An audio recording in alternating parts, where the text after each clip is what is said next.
took half the berm here.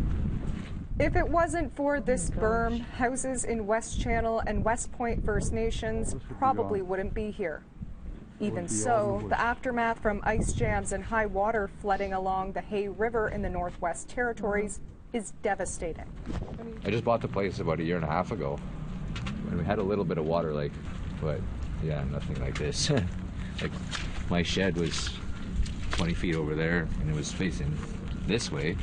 I had a playset that was sitting here, and a little purple house. It's about 5 blocks down. Some of it is, like, the top sides of it seemed to stay dry, so I think that saved my floor. Yeah. So like everyone here, Jamie McPherson is working round the clock, cleaning, recovering, and repairing. The water came in from this way, and it smashed into my skirting there, and it went under my house, and it completely filled everything, and all my insulation was completely soaked. Across the road, Jesse Mackey assesses the damage at his dad's house. This whole thing where the stakes were, that's where it used to be the garage. Amid the smell of fuel spills and debris, Mackey considers his family one of the fortunate ones, only facing plumbing and insulation rebuilds. Some people will have to definitely sell their land and property. What's it like for you coming back to your childhood home? Like, it's pretty emotional. Yeah, I had a lot of anxiety on Friday when he called me and told me that they evacuated. Nestled beside West Channel is West Point First Nation, home to more than 80 Dene band members, half of which live here. While some of the flooding is expected in the spring, membership here have been voicing their desires for mitigation. The week of the flood, West Point membership spoke towards mitigation at the community's town hall for evacuees.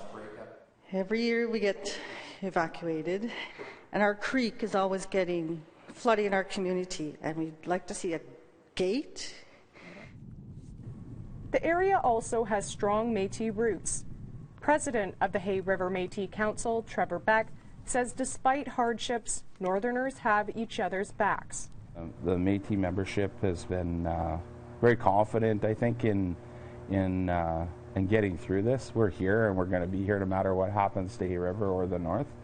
For Métis only, I would say that it's beautiful. The communities around us and the Métis communities around us have just, like, from day one, come, we'll help, whatever you want, whatever you need.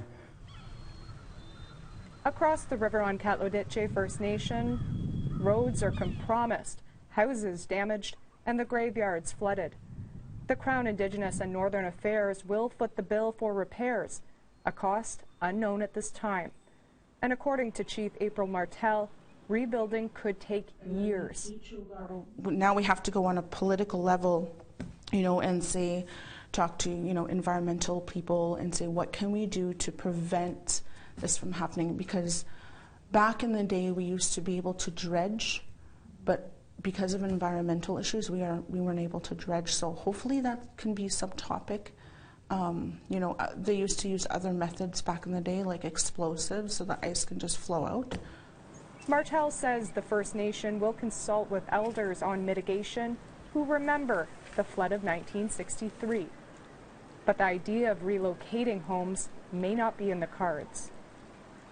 We can possibly move the houses higher and help them to move the houses higher rather than moving their home. Because I don't feel that they would be comfortable to move to, somewhere higher ground. And then we'll have to do a whole new development.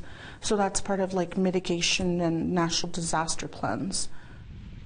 While the waters receded, the effects of a flood of this magnitude will be long-lasting. I'm just overwhelmed. I have nowhere to live. Charlotte Mort Jacobs, APTN National News, West Channel.